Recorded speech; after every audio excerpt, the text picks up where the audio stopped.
Papo de Criminalista. Eu e o professor Mauro Otávio Nassif. Eu e o grande criminalista Mário de Oliveira Filho, que também foi presidente da comissão mais importante da OAB de São Paulo, a Comissão de Direitos e Prerrogativas. Saudades dessa comissão. Saudades. Bom, tema importante para nós advogados, criminalistas: interrogatório do réu. Réu, quando fala, é um problema, porque ele recebe uma carga emocional muito grande. Às vezes está preso, justa ou injustamente. Pode ser inocente da acusação, pode ser culpado. As duas pontas causam nessa pessoa uma apreensão muito grande que acaba atrapalhando. Então é um momento processual bem delicado, né, Mauro? Olha, é um momento muito delicado e também acontece o seguinte: a versão do réu, caso ele concorde em ser interrogado, é muito importante e muitas vezes o juiz usa a palavra do réu contra o réu.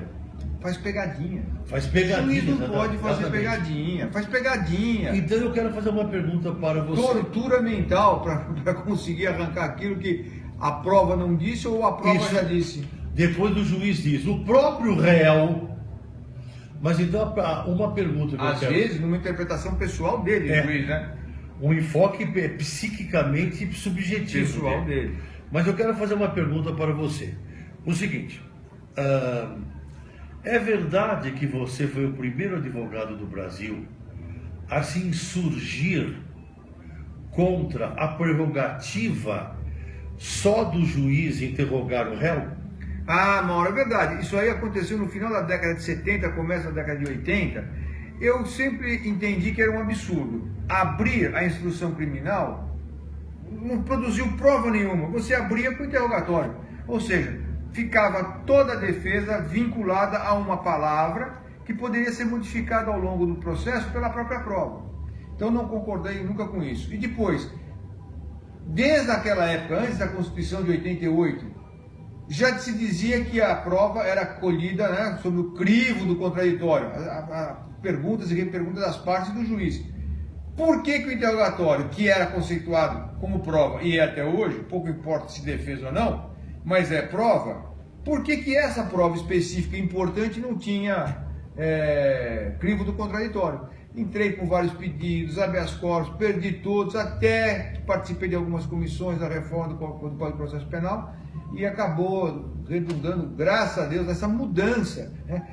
Geograficamente foi retirado do início do processo, passado por fim, com direito ao crivo do contraditório e mais, com a aceitação e a imposição do preceito constitucional de que ninguém é obrigado a produzir prova contra si mesmo, que é uma coisa mais ou menos óbvia, né? Mais ou menos é óbvia, e que permite ao réu simplesmente não responder.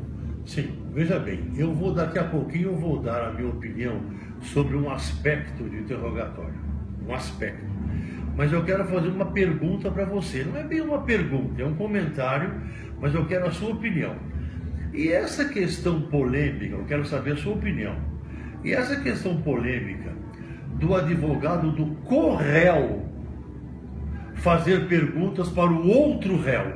Acho importante, principalmente quando há uma delação que pode não ser premiada, mas tem que dar essa oportunidade. Aquele que acusa, né, o que lança uma acusação contra um outro, ele tem que ser interpelado, porque o ônus da prova cabe a ele provar, principalmente no caso da delação premiada. E mesmo que não haja uma delação, é importante essa transparência, essa audiência democrática, onde as partes possam se expressar e fazer perguntas, dirimir dúvidas. Não, mas veja bem. Dirime dúvida, não é para ele, não, é para o juiz que vai julgar. Mas veja bem, o Marinho, mas veja bem você o seguinte, mas o co-réu, você defende A, vai ser interrogado B. Você pode fazer perguntas para o B? Pode e deve. Tem que participar. Aliás, já tivemos casos aqui no escritório de processos que foram anulados a partir do interrogatório do co-réu, porque o juiz não permitiu fazer perguntas. Aliás, o próprio juiz Fausto de Santos teve processos importantíssimos anulados por causa desse pecado mortal de ordem processual. É até uma coisa lógica, né?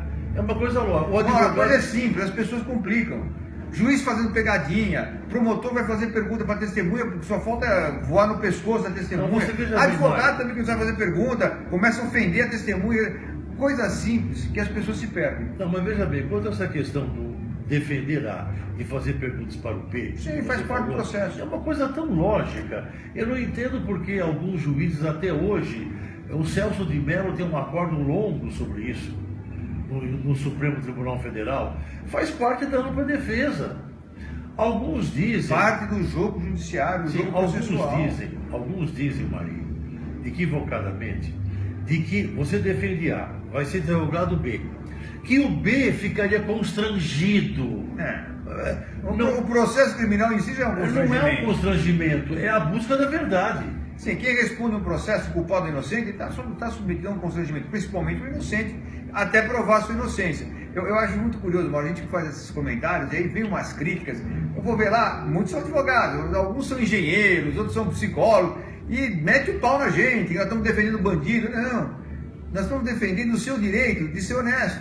Se um dia você for processado equivocadamente ou com justa causa, você vai precisar de um advogado que vai ter que usar todos os recursos legais, éticos e morais para te defender. Tá. É assim que funciona. É o jogo democrático. Agora eu quero fazer um comentário, mas quem vai responder é você, porque você que usa essa técnica. Eu não uso. Qual é? É uma técnica muito boa, mas que eu ainda não estou bem adaptado. Sim.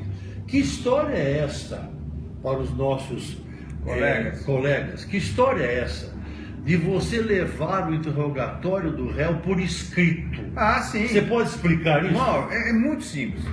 Que eu não faço isso ainda. Olha, eu já tive na situação de ser testemunha num processo criminal. Estou acostumado a ser advogado, a falar, fazer sustentação oral, fazer tribunal do júri. Mas como testemunha, eu fiquei muito nervoso, porque eu fazia questão de me ater a detalhes, a não errar de maneira alguma contra ou a favor de alguém. Eu queria levar com muita clareza aquilo que aconteceu. E a cabeça da gente não é fácil, porque às vezes você se trai num detalhe, numa recordação de um momento que se pode dar um valor que às vezes não tem. Então, eu imagino, eu pessoalmente, que sou um profissional, me sentir desconfortável para prestar um testemunho, imagina o réu prestando uma versão sobre uma imputação que lhe é dirigida, da prática de um crime. Obviamente que ele vai não está confortável. E tem pessoas que não são boas de falar mesmo, não tem essa habilidade para falar. Ou falam demais, ou falam de menos, ou se expressam muito mal.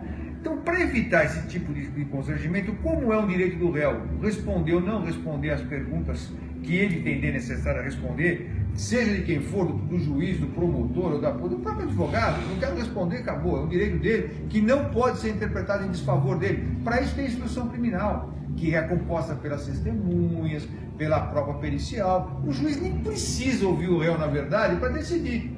Ele já tem lá a convicção, a aurida da prova testemunhal, pericial, documental. Muito bem. O que eu faço? Eu escrevo aquilo que o réu tem como versão, vou ao juiz com uma petição, agora o réu está aqui, está apresentado para o interrogatório, não vai se calar, mas não vai verbalizar o interrogatório. Ele vai usar da palavra escrita. Nós temos duas palavras, a oral e a escrita. Ele optou pela escrita, está aqui assinado e não vai responder pergunta de ninguém. Olha, a versão é essa. Eu acho essa sua ideia inovadora, muito interessante, muito brilhante. Mas eu pergunto, você já teve algum problema em relação a isso? O juiz disse, não, doutor, é oral e eu não vou receber essa petição com essa versão. Não recebi.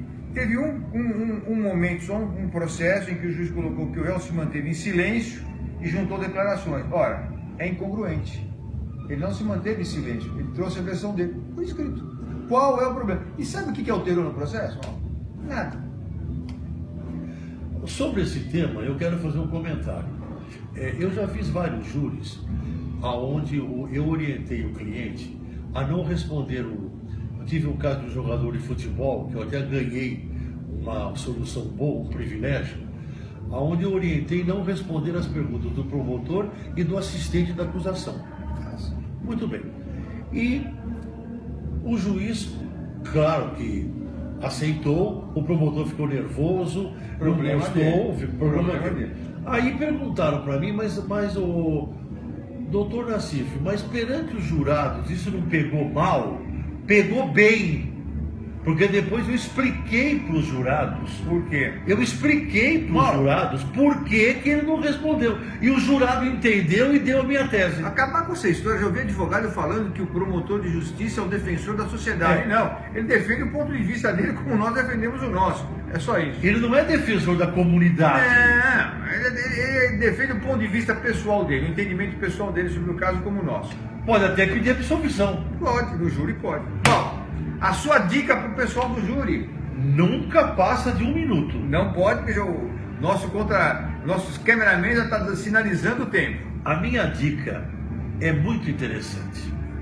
E eu vou dar para os nossos amigos. É o seguinte: o advogado deve fazer o júri, no meu entendimento, Sim. levando e deixando na bancada várias e várias lupas. Lupas enormes, assim. Não assim, lupas. Inclusive tem lupa, inclusive com luz. Luzinha. Muito bem. O jurado adora lupa. O jurado, quando vê o advogado com as lupas, ele entende que o advogado é perfeccionista. Isto, a lupa dá credibilidade, dá confiabilidade. Depois o advogado oferece... São os símbolos, né? Os sinais. Oferece a lupa para o jurado, na hora se ele quiser olhar uma fotografia. A lupa é sensacional interessante. para o convencimento dos jurados. Papo de criminalista. A gente volta. Um abraço. Ficou bom.